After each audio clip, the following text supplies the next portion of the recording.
Hello and welcome to the Nintendo Power Checklist for the year of 1994. This is Dr. Gakman here going through my collection of Nintendo Power magazines to go through each magazine and show you what to check off on your checklist as you collect them. So this is volume. Let's get in here. Starts with this month. It'll be volume 56, which is January 1994.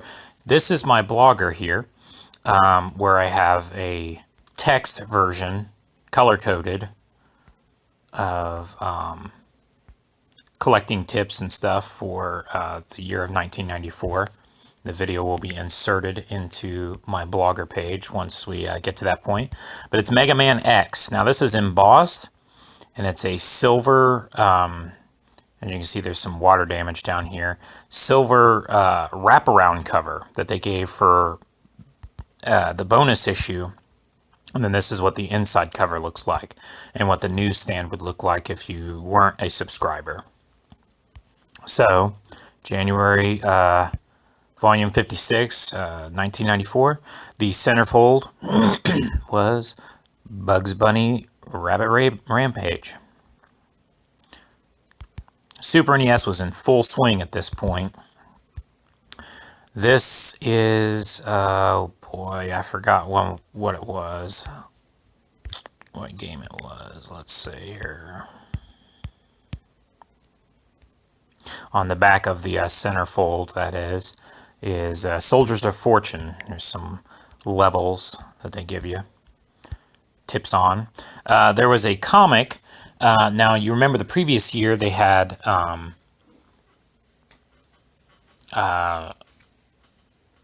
was it, Star Fox, and then the year before that they had Link to the Past and Mario World. But this is Mario vs. Wario. This one's a cute comic. It's done by the same artist who did the Mario World comic that they had done before.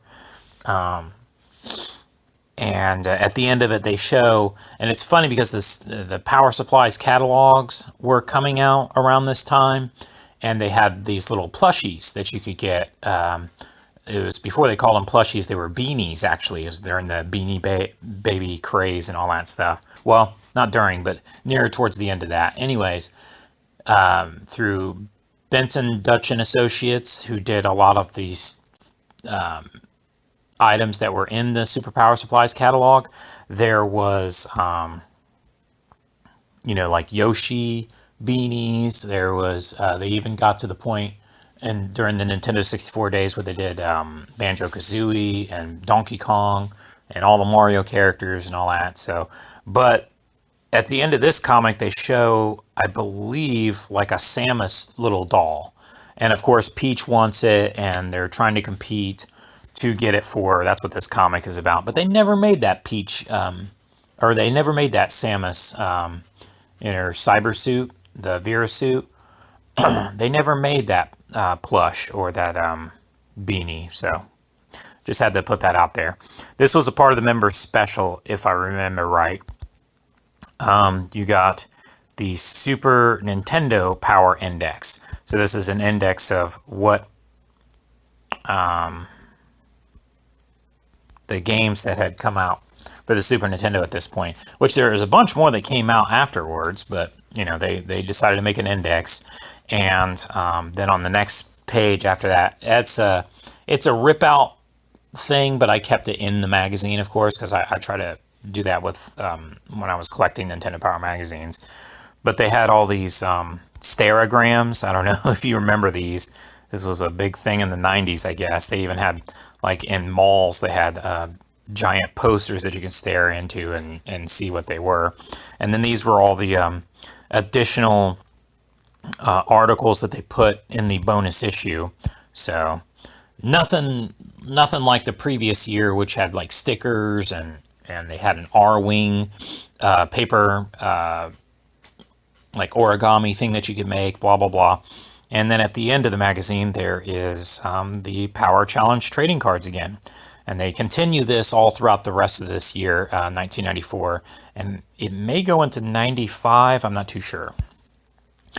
So the previous centerfold is now the cover boy, Bugs Bunny Rabbit Rampage for February, volume 57 of 1994. And in the center of that is Super Metroid, the centerfold. That is the Metroid 2 pose, though. So, and then on the back of that, there's the Inspector Gadget game. Tips for that. Now, I show the whole thing here in ongoing pictures. I only show one page because the same page that has the chapter also has the title on those. But this is what is it? Benjamaru Itoi again. He does the artwork for this. There was other like Samus and and Metroid manga that never made it to America officially. At least I don't think so at this point. I'm a big Metroid fan, but I don't have any of those. But there's that. This was a comic that was put in there. This is also the artwork that was used for reviews and for the Super Metroid strategy guide, player's guide that Nintendo Power had made. So, but yeah. It's an okay comic. It goes 5 chapters. They didn't do a full year like they did with like Star Fox and Mario and Zelda. And then here's more Power Challenge trading cards. Again, the color coding is red for NES games, green for Super NES games, and purple for Game Boy games. That was the color coding that that Nintendo had for Nintendo Power Magazine. Wario Land, which is Super Mario Land 3. That's March, volume 58 of 1994. That was the cover. And then in the center, for the centerfold, we have around this time, Ken Griffey Jr. Was playing for the Seattle Mariners, which some people may not know this, but at this time, Hiroshi Yamauchi, who was the president of NCL, Nintendo Company Limited, basically the hierarchy of it. It's above Nintendo of America, and even before the Pokemon Company started, and even before Pokemon existed, of course, he was the family man that owned Nintendo, or ran Nintendo, and he also was one of the only foreign owners of an American baseball team. And that's why you saw later on Ichiro and Pikachu come out onto the Seattle Mariners, blah, blah, blah. That's a whole big story. There's lots of information on there online. But of course, Nintendo making a baseball game featured Ken Griffey Jr., who was, you know, their star player on the Mariners, who they owned. So, through Yamauchi, so, or Yamauchi, or however you want to say his name. This is R-Type 3 on the back of the centerfold. Some tips. Like I said, this is the artwork that they use. Now there's lots of conflicting things. If you go for the more Japanese, even though this is actually a manga artist that does this, if you go for the more Japanese look for Samus, she's sleeker, shorter, sexier, you know, Zero Suit Samus, that kind of thing. And but when you go for the more Americanized version of Samus, she's taller, she's more athletic, bigger overall. So here's more Power Challenge trading cards at the end of the magazine, and then behind that is, see how it says Instant Repair. This was on the back cover too of this magazine too. This was around the time when they were like, Ganon messed up your system, so now you got to go and get it repaired. These are repair coupons, but these were actually 2 free power points for the Super Power Supplies catalog. But they have Repair Mario pictured there, and then save $1.50 and save 10%, on repairs. I did get my Super Nintendo repaired at a official place, which I can't remember. Somebody else took it there. I was at school at the time. There was nothing wrong with my Super Nintendo. It was my TV was dying, is what it basically was. But he was playing, or they were saying that he was playing it and having a blast and blah, blah, blah. So it was working.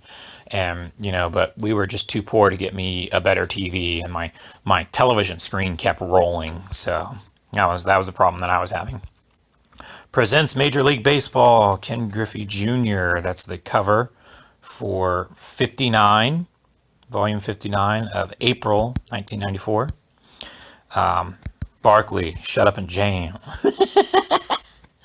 Oh my goodness.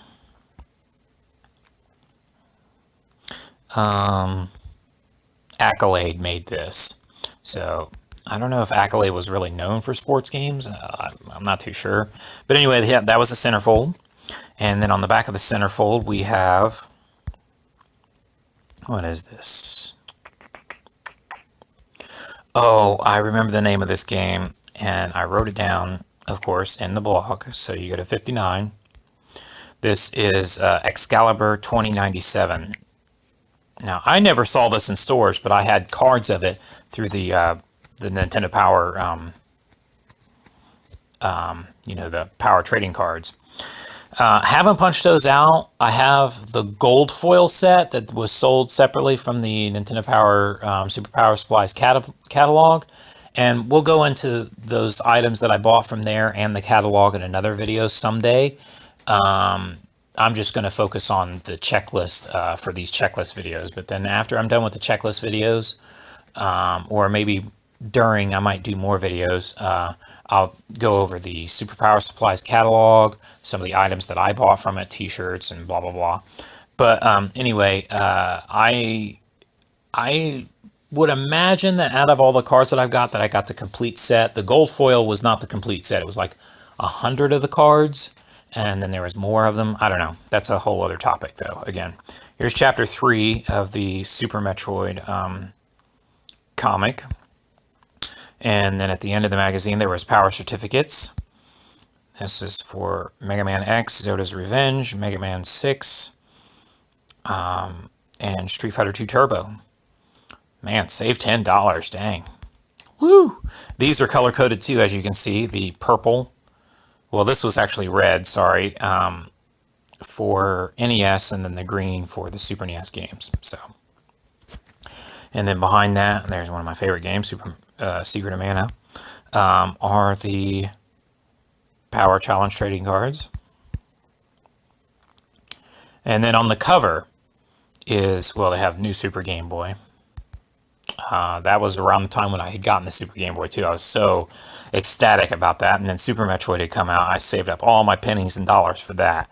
I had to buy my own games back then. I didn't have a job, so. But this is May 1994, Volume 60. The cover is Super Metroid. Awesome. Disney's Jungle Book is the centerfold in this volume. On the back of the centerfold is the Jetsons. I think it has a special name. It's on the blogger when you check out the text list. So, Chapter 4, Samus' story for Super Metroid. This is where they reveal, you see down here, if you stay for during the credits while you're watching, or not the credits, but the watching the video of the title screen, you'll see that there's special attacks that Samus can do, and that there's actually a healing thing that you can do with the power bombs. You don't know that unless you watch that, blah, blah, blah. I was obsessive with it, so, and I didn't really get that from the guide or from tips or anything like that. That was just something that I discovered on my own. I didn't know how to do it exactly until I, you know. But it's a cool little thing that they put in. Sometimes it pays to watch the title screen and then watch the story all the way through and then watch the little movies that they might have. That's the way I think games should be done, to where like you don't have, you can just jump into the game. You don't have to watch these little movies or whatever. But they would have these demonstrations, the what do you call it, attract mode in arcade games, but it's also a track mode for video games. Like if they had this on a store display, they would show all the cool things that you could do in the game, and this was one of them where she could heal herself with the power bomb. Blah blah blah. At the back of the magazine is Power Challenge trading cards again. Then also, this is the second edition. The first edition, I think, was volumes 1 through 50, I believe. And then, so the second edition is volumes 1 through 60, where they go over, you know, if you're looking for a particular game, it's kind of like not a checklist, but it's kind of like an index of where the game, or what games are in what issues of the magazines. So, and that was just something inserted, I believe, for all subscribers. I don't think this would be a newsstand thing. My cover is messed up on this one, but this is volume 81, or no, sorry, 61. Sorry, I'm looking at the number wrong. Can't see the, already forgot it. March, April, May, June, because June is ripped off of there. Might get a better cover for this later on, but this is my original subscriber one.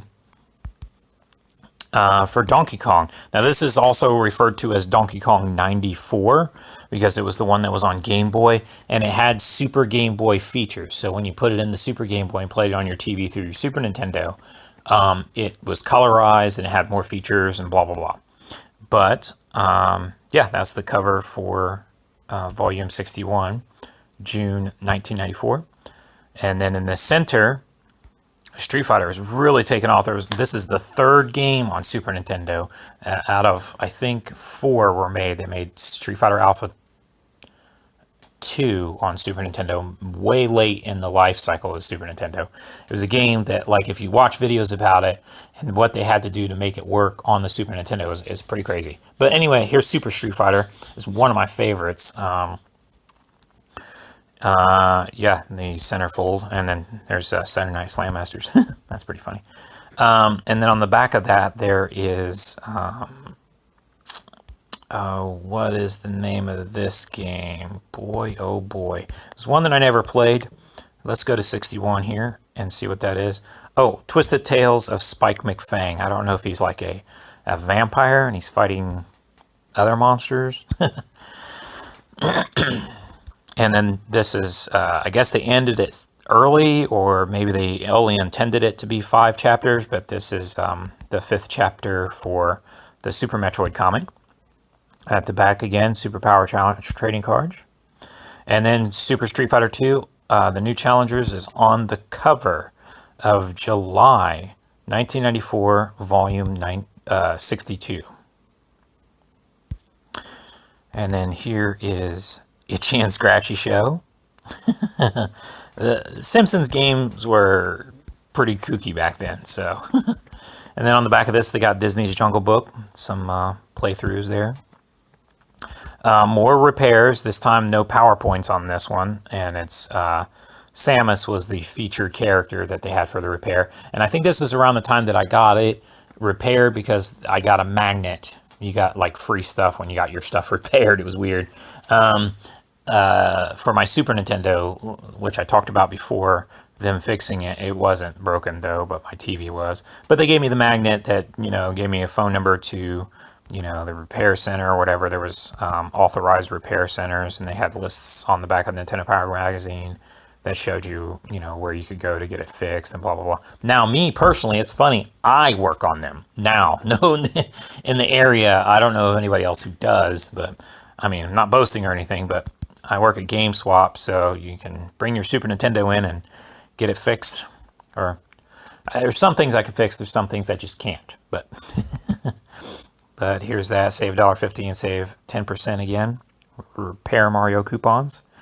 And then behind that, you'll see Power Challenge trading cards. And back here, you'll see Power Fest 94. Now, this is going to be another video that I'll make in the future where I talk about how Nintendo used music and advertising and promotional events beyond just playing video games, beyond just, you know, like the Power what they would call, what was that? The Nintendo World Championships and all that stuff. Beyond the Wizard, they also had like bands tour with them. They had celebrities come along. I met much later on. They had Cube clubs for GameCube, and I met Mila Jovovich. They were promoting the game, the remake of Resident Evil 1, and also they were promoting the movie too. So she happened to be in Cincinnati, and that was a wonderful experience. I should have gotten pictures, but I didn't have a camera or anything. But yeah, there's the cards. So again, talking about Power Fest, that is one of those things that Nintendo did. There were mall tours, there were concerts, there was all kinds of things Nintendo did to promote their games. And then Stunt Race FX. This is another FX chip game. Beyond Star Fox. It's August 1994, Volume 63 cover. And this is a game from U.S. Gold, the Incredible Hulk, which he's fighting Abomination there in the centerfold. This is pretty cool because I just recently played this game with a coworker. I had never played it before, but I didn't realize there was so much to it. It's actually a pretty awesome game for Super Nintendo. And then on the DC side, on the other side of the centerfold, there's the Death and Return of Superman video game. This was a big deal, like Superman dying, goofy stuff. So, and at the end of the magazine again, Power Challenge trading cards. This is the Super Power Supplies catalog for summer of 1994. This came around August 94 and around volume 63. Mortal Kombat 2 was the cover. Now, Mortal Kombat 1 didn't make the cover before. And there was a big stink around this time. Sega had the blood and Nintendo didn't and blah, blah, blah. But I'm not going to go into that too much. But let's just say Nintendo was making Killer Instinct at the time, too. And it's kind of funny that they put that underneath that, the arcade. Now, this picture is a little blurry, but this is September, volume 64 of 1994. In the center here, this is around the time when Rare was really starting to step up on the Super Nintendo. They had Donkey Kong Country. This is also around the time I'm going to do a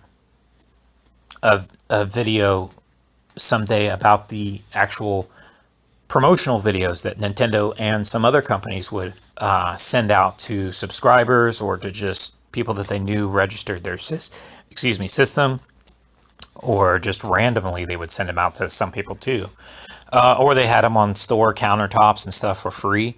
The VHS tapes of promotional things for the first big one, or the first one ever probably, that most people would think of would be the Nintendo Power Donkey Kong Country exposed VHS. That was a surprise, and it was a fun. It's fun, and oh man, too much fun. I believe this is Pocky and Rocky. Fun stuff on the back of the centerfold there. And here is, like I said, I got the card for Excalibur 2097. The Power Challenge trading cards at the back of the magazine again. This one had the second separate Super Power Supplies catalog for the summer and fall of 1994. This came with the magazine. Illusion of Jaya. Now this one is a bigger deal.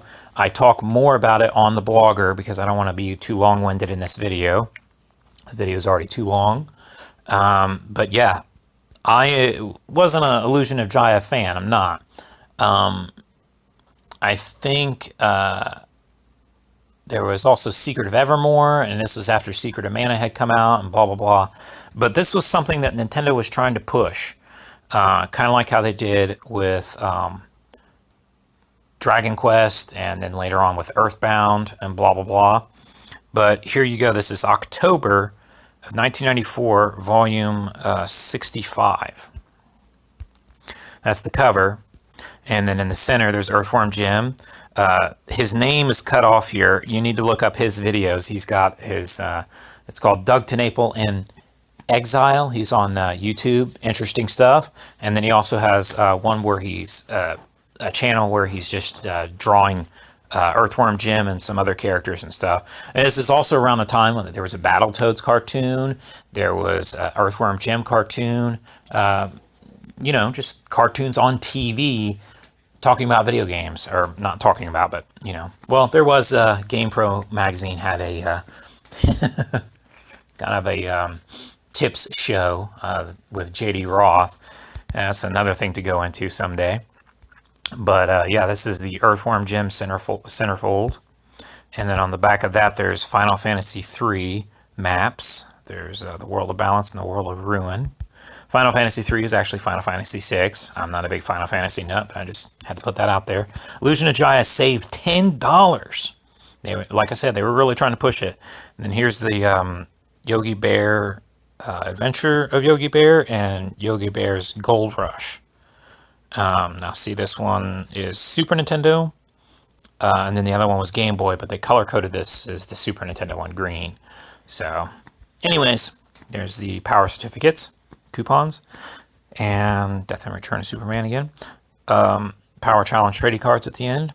But, okay, so this is, again, I'm going to go more, not necessarily in-depth, but shorter-winded, or less, you know, so I don't get long-winded here. But on the West Coast, because I had seen, there was a bunch of lists online, and some people would say, oh no, this was something that was given away in stores. Oh no, this was something that was mailed in separately. It doesn't even say Nintendo Power on it. Oh no, this was only given to West Coast subscribers. Blah, blah, blah, whatever. But it's a folding, it's almost like a counter display. So this would make sense that it would be on a counter for store display or whatever. And then here's the back side of it. It is, or the inside if you want to get technical. But it also had a $10 off coupon. So, you know, and this was one of those games where it was actually more expensive because it had, you know, I don't know, it was a bigger game and it was a bigger deal and blah, blah, blah. Again, I'm not an Illusion of Jaya fan or anything like that. I just, you know, I know some people like it, and this was a Nintendo Power insert for the West Coast. I didn't get it because, as you can see, why would they give me a $10 coupon when they already gave me a $10 coupon with the subscription of the magazine? So, blah, blah, blah. There's that. And then also, I have this in a manga bag, but I have it inserted with my Nintendo Power magazine. Nintendo Power actually did they didn't have instructions for the Illusion of Jaya. They had an actual handbook that Nintendo Power wrote for, instead of instructions for the game when you bought the game. It was, you know, it was a cross promotion for Nintendo Power and for the game when you bought it, so that people would be like, oh, I want more in-depth reviews and stuff like that, so I can get Nintendo Power magazine. They actually made this. That's pretty cool. Later on, there was actually a whole, and this was the only way to get it, the whole player's guide for Earthbound. So, and like I said, the only way to get it was to buy the game. So, I guess they thought people would need more help in the West as compared to role-playing players in Japan. You know, Nintendo at the time, I guess, thought that we needed our hands held more, so that, you know, it's goofiness, but that's what they thought. Okay, so now we're almost at the end of the year. We're at November 1994. This is volume 66. Donkey Kong Country, finally, with the ACM SGI graphics, Advanced Computer Modeling, Silicon Graphics Engineering, or not engineering, but Incorporated, or something. I can't remember the name of the companies exactly. Demon's Crest. Now, this is a part of the Gargoyles and Ghosts and Goblins Super Ghouls and Ghosts series, Maximo. It's all a part of the same series, but there's Demon's Crest. That's the centerfold. And then on the back, we've got some Earthworm Jim stuff. Again, more artwork by Doug TenNapel. And Power Challenge trading cards at the end of the magazine. This is the Super Power Supplies catalog from winter 1994. This came around November of 1994 in volume, thereabouts, volume 66.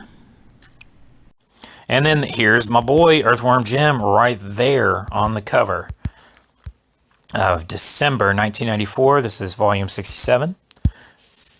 And in the center, we have, there's Uniracers. I think that also uses the FX chip, but there's the X-Men Mutant Apocalypse. Now, this one was the one I believe that was done by Capcom. I liked Spider-Man and the X-Men, which was, people poop on it because it's, I think it's LJN that did that. Let me double check. It's on the poster behind me. It is, I can't see it. Oh, man. Goodness. Yeah, LJN. So people are like, oh, it's a crappy game because it's LJN. No, it's actually a pretty good game. This is a good game too, and this would be the forefather to Capcom making fighting games featuring Marvel characters. This would be before Marvel superheroes, X-Men versus Street Fighter, and then, of course, before Marvel versus Capcom. So, all started on the Super Nintendo. And then here is Super Return of the Jedi on the back of that centerfold. And then at the back there is the Super Game Boy, which is funny because I'd already had it at this point, so I didn't use that coupon. But my mom, I think, had ripped out the Space Invaders. I had to stop doing this video before because I was like, oh man, I don't actually do that, or I don't have that coupon. Because I think she thought this was the one, it's actually the Super Nintendo one. I think she thought it was the Game Boy one. I wanted the Super Game Boy one because it had extra features for Space Invaders. For the Game Boy, when you play it on Game Boy, it was black and white, but when you put it on Super Nintendo through the Super Game Boy add-on, it was a cool big deal. But there's Super Punch-Out. I kept all the coupons in there. No, this was actually another issue that I bought from GameSwap. This one isn't my particular one, but whatever. And then here's Power Challenge trading cards. So that is the end of the video. Thanks for watching. This is the year of 1994 for Nintendo Power Magazine. This is a checklist of all of the goodies and inserts and stuff that you got for collecting Nintendo Power magazines. So stop by next month for the next year, 1995.